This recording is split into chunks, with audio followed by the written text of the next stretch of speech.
28th, 1989. It's the greatest spectacle in racing, the 73rd running of the Indianapolis 500-mile race.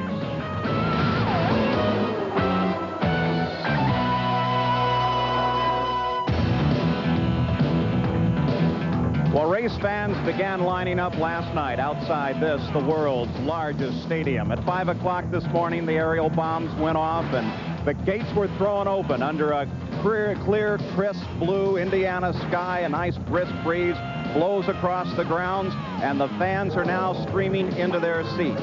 It's expected that by the time the green flag waves, there will be nearly 500,000 people here to view the Indianapolis 500.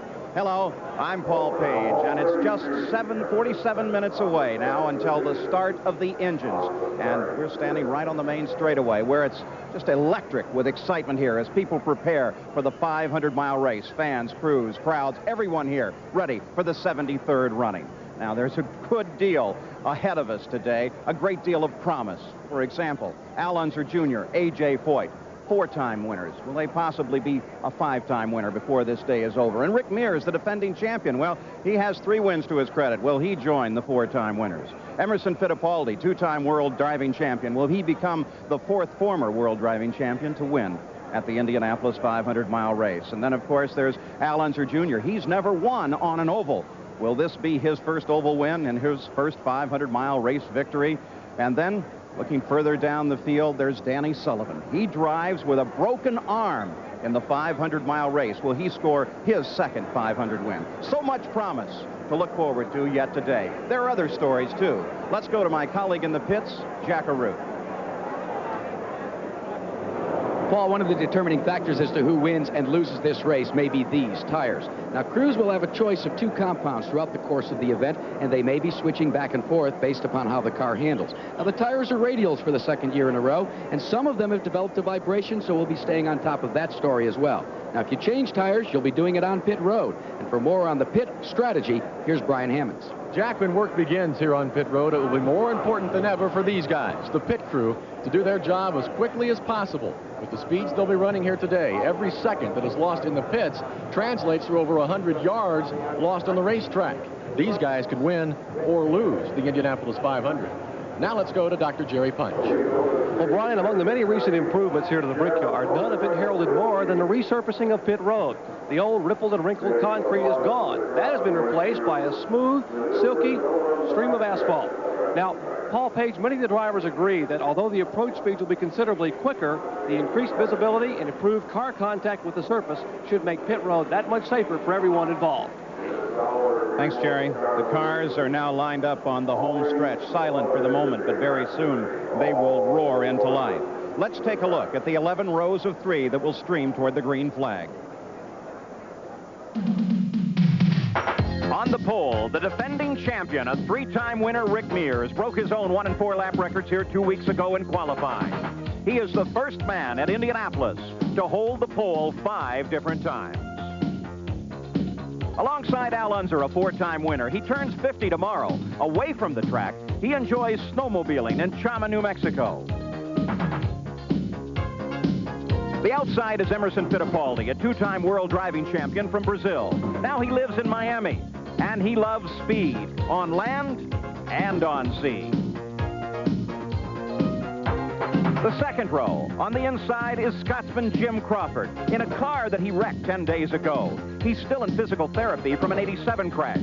The center, Mario Andretti, his 23rd 500, but only 1 win. Could this be his day? He loves anything mechanical.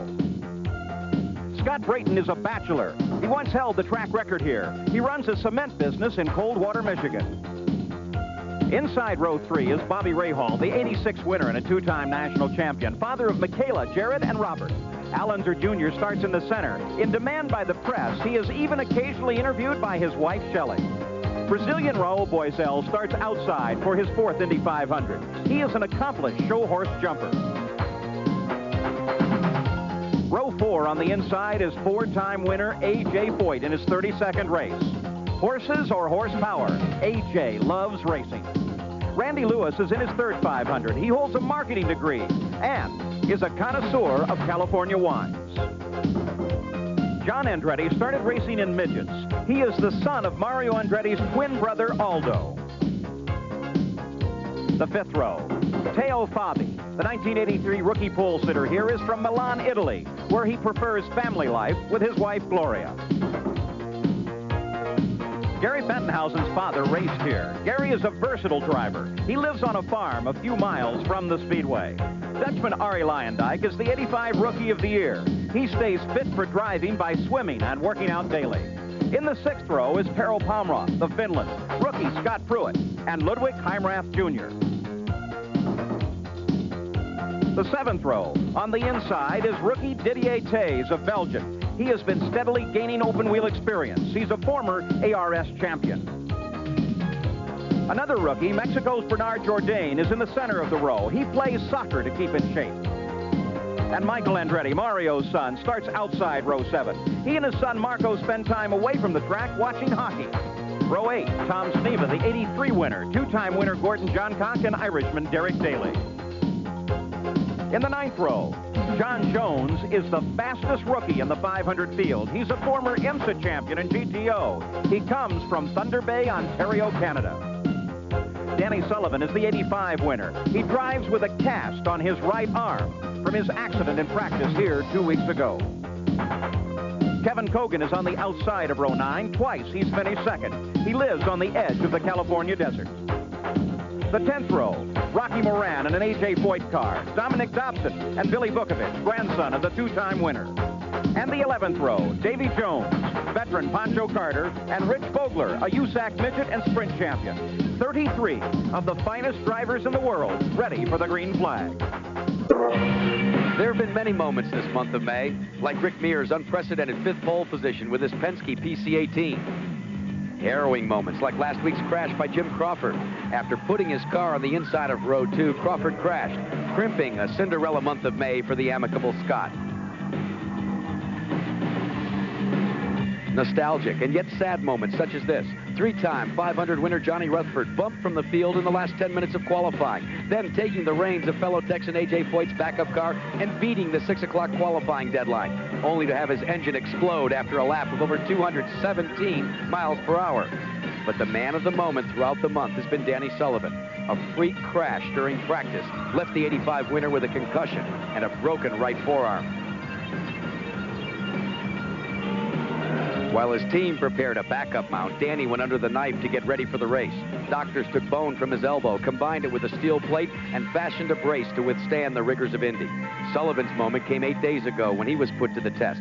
A qualifying run of over 216 earned him a spot in the race and left the team much relieved, if but just for the moment.